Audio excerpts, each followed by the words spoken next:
శ్రీశైల భ్రమరాంబిక అక్షయంబుగా కాశీలోపల అన్నపూర్ణ భవానివై సాక్షి గణపతి కన్న తల్లివి సద్గుణావతి శాంభవి మోక్షముసగెడు కనక దుర్గవు మూల కారణ శక్తివి శిక్ష చేయుదు ఘోర భవముల శ్రీగిరి భ్రమరాంబిక అంగభంగ కళింగ కర్ణాటాంధ్రదేశములందును పొంగుచును కరహాట కొంకణ పుణ్య భూముల యందును రంగుగా కరహాటలాట మరాట భూముల యందును శృంగిణీ దేశముల వెలసిన శ్రీగిరి భ్రమరాంబిక. శ్రీశైలంలో ఉండే భ్రమరాంబిక యొక్క చరిత్ర. భ్రామరీదేవి ఈ భ్రామరిని ఉపాసించాడు. అమరావతిలో ఉన్నటువంటి ఒక గొప్ప పండితుడు, దేవీ భాగవతాన్ని తెలుగులోకి అనువాదం చేసినటువంటి ములుగు పాపయారాధ్యుడు ఈ భ్రామరిని అనువాదం చేశాడు.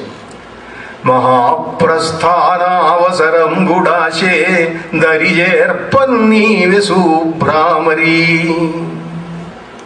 అమ్మా భ్రామరి, ముసల్తనం వచ్చింది తల్లి, పెద్దవాడిని అయిపోయినాను, ఇంకా నువ్వే నన్ను రక్షించాలి. ప్రస్థం వెక్కి జరీలు నంచరియజారన్వచ్చు కాలాహి చేదు స్తంభైనను వామలూరున కేల్దూర్పంగవచ్చు దవాగ్ని స్థానంబుల నిల్వవచ్చు మది సంధింపంగరాది మహాప్రస్థానావసరం బుడాశే దరిజేర్పన్నీవె సుబ్రామరి. అమ్మా, కొండ ఎక్కి ఆ చర్యల మీది నుండి కిందికి జారి బతికితే బతకవచ్చు, శక్తి ఉంటే ఆ ఫీట్ చెయ్యొచ్చు. ప్రస్థం ఎక్కి జరీలునంజరియజారన్వచ్చు కాలాహిచే దుస్తంభైనను వామలూరు ఉన్న కేల్దూర్పంగవచ్చు. మహాసర్పం ఉన్నటువంటి పొట్టలో చేయి కూడా పెడితే పెట్టవచ్చు, ఏదనక స్పామంతరం నేర్చుకుంటే. దవాగ్ని స్థానంబున నిల్వవచ్చు, మంటల మధ్య నిల్చోవచ్చు. కానీ మది సంధింపంగా రాదు. మనస్సు ఏకాగ్రతతో ఉండేట్టు చేసుకోవటం సాధ్యం కావటం లేదమ్మా. ఇవన్నీ సాధ్యమే కానీ అది సాధ్యం కావటం లేదు. మది సంధింపంగా రాదు ఈ మహాప్రస్థానావసరం గుడాశే దరిజేర్పన్నీవె సుబ్రామరి అని ఆ అమరావతిలో బాలచాముండేశ్వరి ముందు నిల్చుని ఆయన పద్యాలు చెబుతున్నాడు. ముక్తి ద్వారము తలుపు తీయగది చాముండా జగజ్జీవని. అమరేశ్వరుని భార్య పేరు అక్కడ బాలచాముండేశ్వరి దేవి. మీలో అమరావతి దర్శనం చేసుకున్న వాళ్ళు ఉంటారు. ఆ చాముండను, ఆ భ్రామరిని, ఆ దేవిని రోజు ఆయన దేవీ భాగవత పారాయణం చేసేవాడు అక్కడ కూర్చొని. అమరేశ్వరాలయంలో బాలచాముండేశ్వరి దగ్గర కూర్చొని రోజు దేవీ భాగవతం చదివేవాడు ఆయన. ఎన్ని సంవత్సరాలు ఆ మహాపురుషుడు అట్లా పారాయణం చేశాడో. తెలుగులో చాలా అద్భుతమైన అనువాదం చేశాడు. సంస్కృతంలో ఉన్న దేవీ భాగవత పారాయణం చేసి చేసి చేసి చివరకు తన భాషలో తెలుగులో దాన్ని అనువాదం చేశాడు. రాజా వాసిరెడ్డి వెంకటాద్రి నాయుడు గారి ఆస్థాన కవి ఆయన. ఆ ప్రాంతాన్ని ఆ రోజుల్లో ఆ జమీందారు పరిపాలించేవాడు దొరల పరిపాలన కింద. ఆ ప్రాంతానికి ఒక మహమ్మదీయుడు అధికారిగా ఉండేవాడు కొంతకాలం. గుంటూరు కొన్నాడు నవాబుల పరిపాలనలో ఉన్నది, కర్నూలు ఉన్నది, కడప ఉన్నది, ఇవన్నీ ఉండేవి. అంటే నవాబు గారి దర్శనానికి వెళ్ళేవాడు. దర్శనానికి వెళితే ఆ రోజుల్లో దర్శనం అంత తొందరగా అయ్యేది కాదు. 2 నెలలు 3 నెలలు 4 నెలలు ఉండాల్సి వచ్చేది. లెక్కలు సమాబందీ లెక్కలు అన్ని చూపించుకోవటానికి.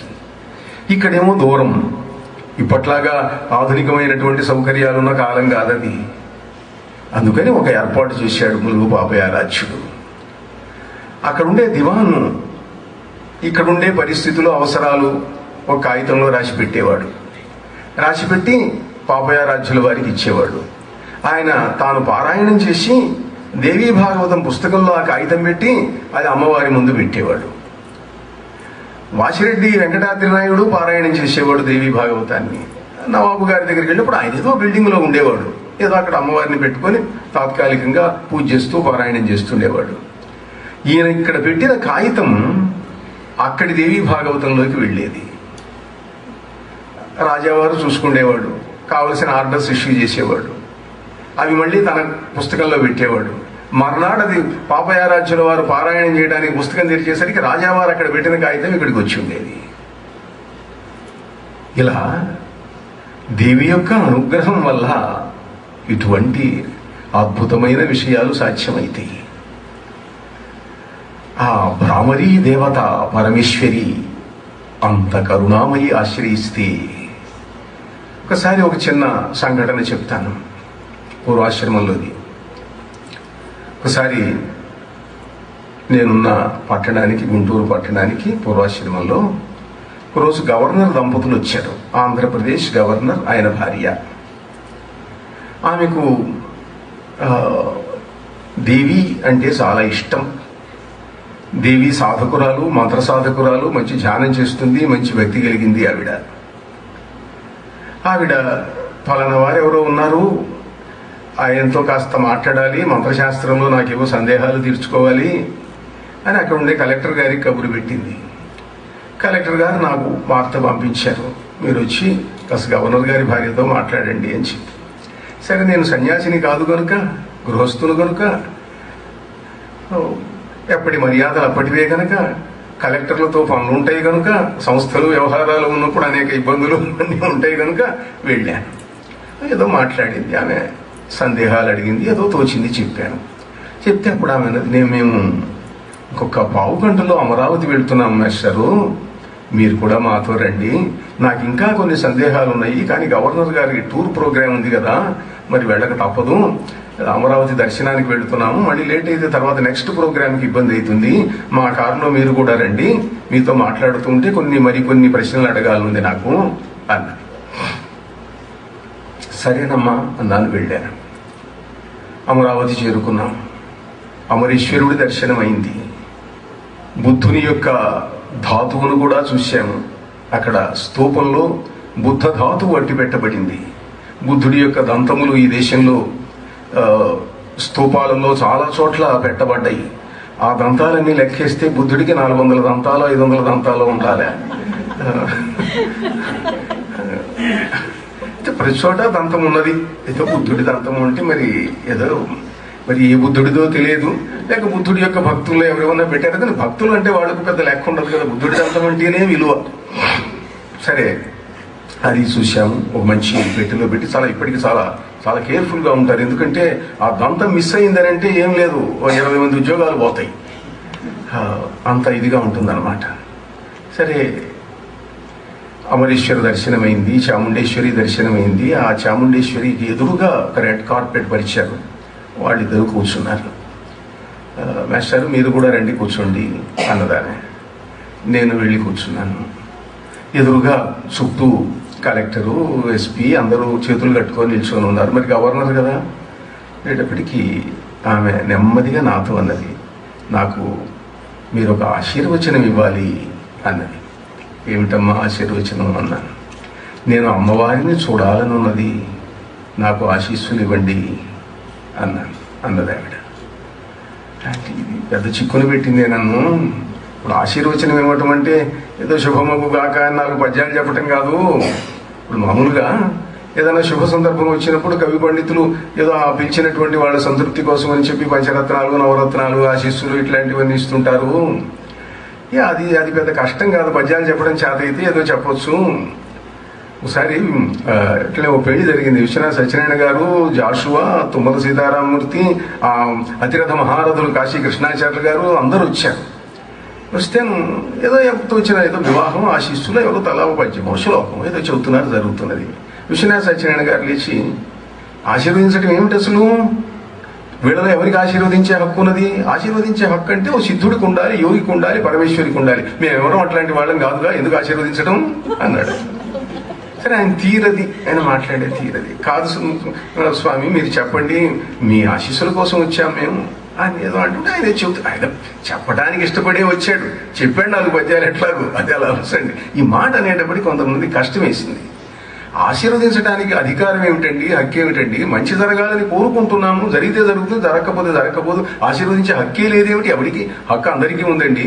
తల్లిదండ్రులకు బిడ్డలను ఆశీర్వదించే హక్కు ఉన్నది, పండితులకు అందరినీ ఆశీర్వదించే హక్కు ఉన్నది, వేద పండితులకు అందరినీ కూడా దీవెనలు ఇచ్చే హక్కు ఉన్నది. హక్కు లేకపోవటం ఏమిటండి అన్నారు. ఏదో వాద ప్రతివాదాలు జరిగినాయి. అల్టిమేట్గా ఆయన కూడా 4 పద్యాలు చెప్పాడు, బాగానే ఉంది అనుకోండి. ఇప్పుడు ఈమె అడిగిన ప్రశ్న, అయ్యా అమరేశ్వర స్వామి మీద 4 పద్యాలు చెప్పండి అంటే ఆ రోజులో చెప్పుండేవాడినేమో, అది పెద్ద విశేషం కాదు అని అడిగింది. ఇది ఏం చేయాలా అంటే ఒక క్షణం ఆలోచించాను. ఇప్పుడు ఒకవేళ నాకు నిజంగా దేవతను చూపించే శక్తి ఉన్నది అనుకోండి, ఒకవేళ ఉంటే ఆమెకి ఎందుకు చూపించాలా? నా భక్తులు ఉన్నారు, నా ఆశ్రితులు ఉన్నారు, నా శిష్యులు ఉన్నారు, వీళ్ళందరినీ కాదని ఈమె గవర్నరు గారి భార్య కనుక. ఏం గవర్నర్ గారి భార్య అయితే నాకేం చేస్తుంది ఆవిడ? నాకేం కావాలా? దైవ దర్శనానికి యోగ్యత అధికారం కాదు, పదవులు కాదు, ధనములు కాదు, ఐశ్వర్యములు కాదు, ఇవి కాదు యోగ్యత. ఆ యోగ్యతకు ఉండేటువంటి లక్షణాలు వేరే ఉన్నాయి. ఏం చెయ్యాలా? అందరూ చూస్తున్నారు. ఆమె ఏదో ఈయన చెవులో గుసగుసలాడింది, ఏమిటి, ఏం జరిగింది అని అందరూ చాలా ఇంక్విజిటివ్గా చూస్తున్నారు. నేను ఒక క్షణం కళ్ళు మూసుకున్నాను. కళ్ళు మూసుకుంటే ఆమె వెనకాల ఒక సన్యాసి కనిపిస్తున్నాడు, ఒక యోగి కనిపిస్తున్నాడు, చాలా అనుగ్రహంతో ఉన్నాడు. ఆమె అనుగ్రహ పాత్రురాలయ్యా, ఆమెను ఆశీర్వదించు అంటున్నాడు ఆ సన్యాసి. అప్పుడు అన్నానమ్మా, మీ వంశంలో ఒక తరం ముందు, 2 తరాల ముందు ఎవరైనా సన్యాసి ఉన్నాడా అన్నాను. ఉన్నారండి, మా తాతగారి తండ్రి ఆయన సన్యాసం పుచ్చుకున్నారండి, ఆయన మహానుభావుడు అన్నది. అట్లా అమ్మా, అదృష్టవంతురాలి తల్లి, ఆయన నిజంగానే మహాపురుషుడు, మహానుభావుడు, మీరు ధ్యానం చేయండి, మీకు అమ్మ అనుగ్రహం ఉంటుంది అన్నాను. అరగంట ధ్యానం చేసింది. కంటి వెంట కన్నీరు కారుతూ, కులపతి గారు, నాకు అమ్మ మొత్తం కనపడలేదండి, పాదములు మాత్రమే కనిపించినవి అన్నది. పోనీలేమో అంత అదృష్టం ఉన్నా పట్టింది ఇప్పటికీ. అంబుజోదర దివ్య పాదార వింద చింతనామృత పాన విశేషమొత్త చిత్తమేరీతి ఇతరంబుజేర నేర్చు అని ప్రహ్లాదుడు అన్నాడు. అదృష్టవంతురాలి అమ్మ, సాధన చేయండి, నెమ్మదిగా అన్నీ వస్తాయిలేండి అన్నాడు. నన్ను చెప్పాను, సరే అది అయిపోయింది అనుకోండి. అట్లా యోగ్యత ఉంటే పరమేశ్వరి సాక్షాత్కరిస్తుంది. ఆ భ్రామరీ శక్తి, అక్కడ పాపయారాధ్యుల వారి శక్తి ప్రసరిస్తున్నది. చాముండేశ్వరి యొక్క దివ్య కరుణ ప్రసరిస్తున్న చోటది. అమరేశ్వరుని యొక్క దివ్యమైన కరుణా కటాక్షములు ప్రసరిస్తున్నటువంటి చోటది. ఎందరు యోగులు, ఎందరు మహర్షులు, ఎందరు మహానుభావులు అటువంటి దివ్యక్షేత్రాలలో తపస్సు చేశారు. అందుకే క్షేత్రాలకు వెళ్ళండి అంటుంటాను నేను. అలా ఆ అరుణాసురుణ్ణి భ్రామరీదేవి చంపినటువంటి కథ, గాయత్రి మాత చేసినటువంటి అతి సులభమైనటువంటి యుద్ధం, 9 సృష్టించింది ఆవిడ. 9 సృష్టించిన మరొక కథ మీరు ఎప్పుడన్నా విన్నారా? ఆంధ్రదేశంలో ఈ కథ ఎప్పుడో పురాణ కాలంలో జరిగిన కథ. ఇది పురాణ కాలంలో జరిగినవి అధునాతన కాలంలో జరిగితే ఏమోనండి, ఈ కాలంలో జరిగేవి నిజంగా అట్లాంటివి జరుగుతాయా? జరిగింది. ఇప్పటికీ కూడా దాని గుర్తులున్నాయి. దేవాలయాలను ధ్వంసం చేస్తున్నారు మహమ్మదీయులు. మహనీయులైన యోగుల యొక్క సమాధులను నాశనం చేస్తున్నారు. చాలా నాశనమైన ప్రతి చోట ఎవరూ పెద్దగా అడ్డుకోగలిగింది లేదు. సోమనాథ్ దేవాలయం నాశనమైంది. కాశీలో ఎన్నోసార్లు దండయాత్రలు జరిగినాయి. విశ్వనాథుడి ఆలయం ఎన్నోసార్లు ధ్వంసం చేయబడింది. ఒకసారి కాదు, 2 సార్లు కాదు, 3 సార్లు కాదు, ఎన్నో సార్లు ధ్వంసం చేయబడింది. మహమ్మద్ ఘోరీ యొక్క సేనాపతి కుతుబుద్దీన్ ఐబక్ వాడొకసారి ధ్వంసం చేశాడు. ఆ తర్వాత రజియా సుల్తానా ఆమె ధ్వంసం చేసి అక్కడ విశ్వనాథ ఆలయాన్ని నేలమట్టం చేసి అక్కడ మసీదు కట్టింది. దాని పక్కన మళ్ళీ దాని జోలికి పోవటం ఎందుకు లేని జైపూర్ మహారాజా మళ్ళీ దాని పక్కన, మసీదు పక్కన విశ్వనాథ ఆలయాన్ని నిర్మించాడు. మళ్ళీ దాన్ని ఔరంగజేబు నాశనం చేశాడు. ఆ తర్వాత రాణి అహల్యాబాయి మహారాష్ట్ర పరిపాలకురాలు. ఆమె మళ్ళీ దేవాలయం కట్టించింది. ఇప్పుడు ఆ దేవాలయంలో మనం పూజలు చేస్తున్నాం. వివేకానంద స్వామి ఒకసారి ఒక దేవి ఆలయానికి వెళ్ళాడు. ఆయన జీవిత చరిత్ర చదవండి. క్షీరభవాని ఆలయ దర్శనము అన్న ఒక ఘట్టం ఉన్నది. ఒక ఊరు దాటి బయటికి వెళ్తున్నాడు, నడిచి వెళ్తున్నాడు. అమ్మవారి గుడి, ఆ గుడి దగ్గరికి వెళ్ళాడు. దర్శనం చేసుకుందామని లోపలికి వెళ్ళాడు. విగ్రహం ముక్కలయ్యి ఉన్నది. విగ్రహం ముక్కలయ్యి ఉన్నది ఉంటే ఆయన అడిగాడు, అమ్మా, నీ దేవాలయాన్ని తురుష్కులు మహమ్మదీయులు ఇలా ధ్వంసం చేశారు, నాశనం చేశారు. నువ్వు ఎందుకు కోరుకున్నావమ్మా? ప్రజలలో ఒక ప్రశ్న ఉదయిస్తుంది. మమ్ము రక్షించండి, మమ్ము కాపాడండి, మాకు ఆ పని చేయండి, మీ పని చేయండి అని దేవాలయాలకు వెళుతున్నాం, మనం గుళ్ళకు వెళుతున్నాం. దేవాలయం ధ్వంసం చేస్తుంటే దేవత ఏం చేస్తున్నది? తనను తాను రక్షించుకోలేని దేవత భక్తులనేమి రక్షిస్తుంది? తన దేవాలయాన్ని ఇతరులు వచ్చి ధ్వంసం చేస్తుంటే, ముక్కలు చేస్తుంటే, ఎరగొడుతుంటే, తగలబెడుతుంటే చూస్తూ ఊరుకున్నటువంటి దేవత భక్తులు వచ్చి ఇష్టకామ్యార్థ సిద్ధ్యర్థం పుత్రపౌత్రాభివృద్ధ్యర్థం అని చెప్పి సంకల్పం చెప్పుకొని దేవాలయంలో జరుగుతూ ఉంటే ఆ కోరికలు ఎట్లా తీరుస్తుంది? ఆమెకి ఏమి శక్తి ఉన్నది ఆమెకు? ఈ ప్రశ్నకు ఏమి సమాధానం చెబుతాం? చెప్పకపోతే హిందూ దేవాలయములకు యొక్క అస్తిత్వం ఎవరు చెప్పినా చెప్పకపోయినా ప్రజలు వెళుతుంటారు. 1,00,000 దేవాలయాలు నాశనం అయితే 10 లక్షలు మళ్ళీ నిర్మించుకుంటారు. అది వేరు. ఎట్లా? మనం వెళుతున్నాం, కోరుకుంటున్నాం. ఆ కోరికలు తీర్థైన విశ్వాసం వల్ల కదా దేవాలయానికి వెళ్తున్నది, లేకపోతే దీనికి వెళ్ళటం. ఈ ప్రశ్నకు సమాధానం ఎప్పుడైనా మీరు ఆలోచించారా? ఈ ప్రశ్నకు సమాధానం ఏమోనండి, ఇవన్నీ ఏదో జరుగుతుంటాయి, మా భక్తి మాది, నమ్మకం మాది. నమ్మకం సరే, నమ్మకం ఉన్నది, వెళుతున్నారు దేవాలయాలకు. ఆ దేవాలయం నాశనమైనా ఇప్పుడున్న విశ్వనాథుడి ఆలయానికి జనం వెళుతూనే ఉన్నారు. అది వేరు. కానీ దానికి సమాధానం కావాలి మనకు. ఓ ప్రశ్నకు సమాధానం కావాలా? ఆ సమాధానం కనుక లేకపోయేటట్లయితే అర్థమేమున్నది దీనికి? ఈ ప్రశ్న అడిగాడు వివేకానందుడు భవానీదేవిని. ఆమె చెప్పింది సమాధానం. నాయనా, ఈ దేవాలయం నేను కట్టించమన్నానా? మీరు మీ సంతృప్తి కోసం కట్టించుకున్నారు. ప్రజలు నిజమేనమ్మా, మా సంతృప్తి కోసమే కట్టించుకొని నిన్ను పెట్టాము. పెట్టిన తర్వాత నువ్వు ఉన్నావుగా, నువ్వు ఉండి రక్షించక్కర్లే, నువ్వు కట్టించుకున్నావు కదా, నేను ఎందుకు చూడాలంటే ఎట్లా? అదేమిటమ్మా? అదేం సమాధానం? నువ్వు కట్టించుకున్నావు, నువ్వే చూసుకో అంటే ఎట్లా? నిన్ను పెట్టాంగా ఇక్కడ. అవునయ్యా, పెట్టారు. కానీ నేను రక్షించడం పెద్ద ప్రశ్నే కాదు. ఏమైనా చేయగలం మేము. ఈ క్షణాన నువ్వు కోరితే ఇక్కడ బంగారు దేవాలయాన్ని నిర్మిస్తా. ఒక నేను నువ్వు కోరితే. ఎందువల్ల? కోరగలవాడు కోరాలి, పిలవగలవాడు పిలవాలి. అప్పుడు వస్తాం మేము. పిలవగలిగిన వాడు పిలిస్తే వస్తాము. కోరగలిగిన వాడు కోరితే వాడి కోరిక తీరుస్తాము. ఈ ఊళ్ళో 10 లక్షల మంది ఉన్నారనుకోండి. ఈ 10 లక్షల మందిలో ఒక్కడు కూడా నన్ను పిలవగలవాడు లేడు. దేవాలయానికి రావచ్చు, పూజ చేయొచ్చు, వాళ్ళు అడిగిన చిన్న కోరికలు మేము తీరుస్తూ ఉంటాం. అది వేరు, దాని వరకే అది. నన్ను పిలిచి ఆవాహన చేసి ఇదిగో ఆ వచ్చినటువంటి సైన్యాన్ని నాశనం చేయి, ధ్వంసం చేయి అని చెప్పగలిగిన, కోరగలిగిన, శక్తిమంతమైన, తపస్సంపన్నుడైన యోగీశ్వరుడు కనుక నన్ను పిలిస్తే అప్పుడు వచ్చి చేస్తా. ఎవరు పడితే వాళ్ళు కోరితే కోరిన కోరికలలా తీర్చం మేము. కోరడానికి యోగ్యత ఉండాలి, అర్హత ఉండాలి. మరి ఎట్లదమ్మా ఈ దేవాలయాలు ధ్వంసం అయితే? ఎట్లే ఉన్నది దాంట్లో? దేవాలయం కట్టించిన వాడికి పుణ్యం ఇస్తాం, నాశనం చేసిన వాడికి నరకం ఇస్తాం. మేము కర్మలో డైరెక్ట్గా ఇంటర్ఫియర్ కాము. మానవులు చేసుకునేటువంటి కర్మలలో ఆ కర్మలు వాళ్ళు చేసుకుంటారు. వాళ్ళు పుణ్యాలు చేస్తారు, పాపాలు చేస్తారు, దుర్మార్గాలు చేస్తారు, సన్మార్గాలు అనుసరిస్తారు, ఎన్నో చేస్తుంటారు వాళ్ళు. అవన్నీ మాకు సంబంధం లేదు. వాటికి ఫలితాలు ఇస్తుంటాం మేము.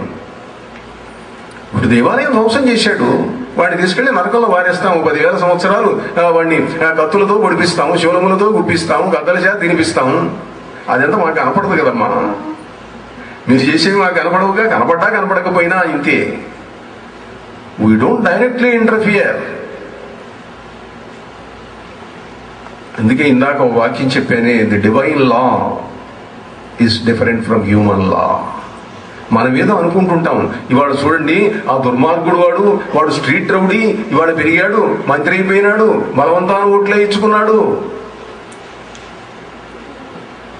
ఓట్లను ఇతరులను వెయ్యనేయలేదు, వాళ్ళే వచ్చారు, అన్ని ఉద్యోగాలు దాంట్లో వేసేశారు. జరుగుతున్నది ఇది ఉన్న సత్యం. వాడు అధికారంలోకి వచ్చాడు, ఇంత దుర్మార్గుడు. అదేమిటి? వాడు ఏమి పుణ్యం చేశాడో ఈ అధికారాన్ని అనుభవించటానికి. ఇప్పుడు చేసిన పాపం తర్వాత ఎప్పుడు అనుభవిస్తాడు. ఈ జన్మలో చేసిన పుణ్య పాపములు ఈ జన్మలో అనుభవానికి రావు. ఇంకా అనుభవానికి రాకపోతే ఇంకెందుకండి చేయటం, మేమేదో సర్వీస్ చేస్తున్నాం ఏదో అనుకుంటే, ఈ సర్వీసు మీ బ్యాంకు బ్యాలెన్స్ ఇది వచ్చే జన్మకు ఉపకరిస్తుంది. అప్పుడు బాగుండాలనుకుంటే ఇప్పుడే చేయాలి. పూర్వజన్మలో చేసింది ఇప్పుడు అనుభవిస్తారు. ఇప్పుడు తప్పు చేస్తే తర్వాత దాని ఫలితం అనుభవిస్తారు. కనుక వాడిని ఎందుకు అన్నాడు, ఔరంగజేబుని ఎందుకు పరిపాలించనిచ్చావు అని అంటే, వాడు పూర్వజన్మలో ఏదో చేశాడు, అధికారాన్ని అనుభవించాడు, పాపం చేశాడు, నరకానికి పోయినాడు. వాడే మరణించేటప్పుడు వాడే చెప్పాడు, నాకు అంధకారం కనిపిస్తున్నది, నేను ఎటో వెళ్ళిపోతున్నాను. ఔరంగజేబు చరిత్ర చూడండి, వాడే చివరి చెప్పిన వాక్యం ఏమిటంటే, నేను చీకట్లోకి వెళుతున్నాను, అంధకారంలోకి వెళుతున్నాను. That was his last sentence. కనుక నాయనా వివేకానంద,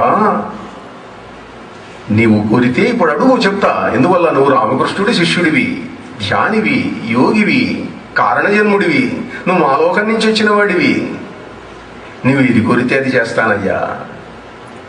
కానీ మానవ పద్ధతి వేరు, మానుషలోక పద్ధతులు వేరు, దైవలోక పద్ధతులు వేరు. ఈ సమాధానం మనస్సులో పెట్టుకొని వివేకానంద జీవిత చరిత్ర చదివినప్పుడు, ఒకవేళ మీకు గుర్తుండుంటే, చదివిన వాళ్ళు ఉంటే చూడండి, లేకపోతే మళ్ళీ చదవండి. ఒకసారి విశాఖపట్నం వెళ్దాం. విశాఖపట్నం విజయనగరం రాజా పరిపాలన కింద ఉన్నది. అప్పటికింకా తెల్లదొరలు పూర్తిగా ఆక్రమించలేదు. మహమ్మదీయుల పరిపాలనలు కొన్ని ప్రాంతాల్లో సాగుతున్నాయి. నిజాం నవాబు ఉన్నాడు, వాడున్నారు, వీళ్ళున్నారు. మహమ్మదీయ సైన్యాలు సింహాచల క్షేత్రాన్ని నాశనం చేయడం కోసం బయలుదేరినాయి. గుంపులు వేల మంది బయలుదేరారు. కొండెక్కుతున్నారు. సింహాచలేశ్వర మందిరాన్ని ధ్వంసం చేయాలి, నాశనం చేయాలా, బయలుదేరి వెళుతున్నారు. దీన్ దీన్ దీన్ వినిపిస్తున్నది. దీన్ ఇలాహి అక్బరు అనుకున్నది. ఆ దీన్ నాదములు మారుమోగుతున్నాయి. విజయనగరం రాజావారికి తెలిసిన సైన్యం తీసుకొని వచ్చాడు. ఆయన అడ్డుపడ్డాడు, యుద్ధం చేశాడు, ఓడిపోయినాడు. కొద్ది సైన్యాలు ఉన్నాయి, మిగిలిపోయినాయి. ఇంకా ఉంటే తాను కూడా మరణిస్తాడని తెలుసుకున్నాడు. పలాయనం చిత్తగించాడు. పరిగెత్తిపోయినారు సైన్యం అంతా. మళ్ళీ సైన్యాలు కూర్చుకొని వద్దాము అని అనుకున్నాడు. మరి 2 రోజులు 3 రోజులు పడుతుంది. పోగానే ఎట్లా వస్తుంది? పోవాలి, విజయనగరం పోవాలి, మూల సైన్యాలు కదిలించాలి, అందరినీ తీసుకొని రావాలి, 1 రోజు పడుతుంది. వెళ్ళాడు ఆయన. ఈలోపు వీళ్ళు ఆగరు కదా, కొండెక్కుతున్నారు. కొండ మీద కూర్చున్నాడు ఒక ఆయన, గోగులపాటి కూర్మనాథ కవి ఆయన పేరు. ఆయన జపం చేస్తున్నాడు, ధ్యానం చేస్తున్నాడు, మంత్రం చేస్తున్నాడు. ఉగ్రం వీరం మహావిష్ణుం జ్వలంతం సర్వతోముఖం నృసింహం భీషణం భద్రం మృత్యున్నమామ్యహం ధ్యానం చేస్తున్నాడు. కొన్ని లక్షలైనవి, కోట్లైనవి. జపం జరుగుతున్నది, ధ్యానం జరుగుతున్నది. ఈ కేకలతోటి ఆయన మనస్సు బయటికి వచ్చింది. ఇటుకు వచ్చేటప్పుడు కనుసు మేరలో కనిపిస్తున్నారు, మెట్లెక్కుతున్నారు మహమ్మదీయ సైనికులు. తెలిసిపోయింది విషయం. ఇక కాసేపట్లో సింహాచల క్షేత్రం ధ్వంసం అవుతుంది. అయ్యో! స్వామి ముందుకు వెళ్ళి నిల్చున్నాడు. స్వామి, నీ కోసం కాకపోయినా మా కోసమైనా, మా విశ్వాసం కోసం ఈ దేవాలయాన్ని రక్షించు స్వామి. ఈ విగ్రహం, ఈ ఆలయం నాశనం కాకుండా కాపాడవయ్యా. వాళ్ళంతా వస్తున్నారు, నీకేం రోషం లేదుటయ్యా, నీ విగ్రహాన్ని మొదలు కొడతారు వాళ్ళు. కవి యొక్క హృదయంలో నుండి కవిత్వం వస్తున్నది. కాక రోషము కలిగిన కఠిన యవన సేన నిర్జించి ఈ ఆంధ్ర సృష్టి నిలుపు వైరిహర రంహ సింహాద్రి నరసింహ. పద్యం వెంట పద్యం, పద్యం వెంట పద్యం వస్తున్నది. ఆ ప్రార్థన వింటున్నాడు సింహాచలేశ్వరుడు. ఆయన కరుణించాడు, ఇతడి తపస్సుకు మెచ్చాడు. ఇన్నాళ్ల బట్టి కఠోరమైన తపస్సు చేస్తున్న ఈ కవి నన్ను రక్షించమని అడుగుతున్నాడు, దేవాలయాన్ని తన కోసం కాపాడమని అడుగుతున్నాడు. సరే నాయన నిశ్చింతగా ఉండు అన్న మాట వినిపించింది. కళ్ళు తెరిచాడు, చూస్తున్నాడు. సైన్యం పైకి వస్తున్నది. ఉన్నట్టుండి పెద్ద తుఫాను గాలి వచ్చింది. ఇది కలియుగం. గరుత్మంతుడి మీద ఎక్కి శంఖచక్రాలు పట్టుకొని రాడు విష్ణుమూర్తి. యుగ ధర్మం. కానీ పని జరుగుతుంది. అడవంతా ఒక్కసారి ఊగిపోయింది, కదిలిపోయింది. తుఫాను జంఝామారుతంలాగా గాలి, ప్రచండమైనటువంటి గాలి వీచేసరికి ఆ కొండ మీద ఉన్నటువంటి అడవిలో చెట్లకు ఉన్నటువంటి తుమ్మెదల పొదలు, తుమ్మెదల పుట్టలు అవి కదిలిపోయినాయి. వేల లక్షల కోట్ల తుమ్మెదలు బయలుదేరినాయి. ఆ తుమ్మెదలు బయలుదేరి ఈ మహమ్మదీయ సైనికులను ఒక్కొక్కడిని 200 తుమ్మెదలు 300 తుమ్మెదలు కొడుతున్నాయి. కారు నెత్తురు గారుతున్నది, గాయాలవుతున్నాయి. అందరూ కింద పడుతున్నారు, పరిగెత్తుతున్నారు, వెనక్కి పరిగెత్తుతున్నారు. వాళ్ళ కాళ్ళ కింద పడి కొందరు నలిగిపోతున్నారు. ఆ తుమ్మెదలు వాళ్ళను తరిమి తరిమి తరిమి తరిమి మెట్లకు అవతలి దాకా తరిమితే ఇప్పటికీ కూడా అక్కడ ఒక బోర్డు ఉంటుంది, తుమ్మెదల మెట్ట. మీరు సింహాచల క్షేత్రం వెళితే పిలిస్తే దేవతలు వస్తారు. అలా భ్రామరీదేవి ఈ రకంగా ఆ రాక్షస సంహారం చేసింది. అరుణాసురుణ్ణి చంపింది.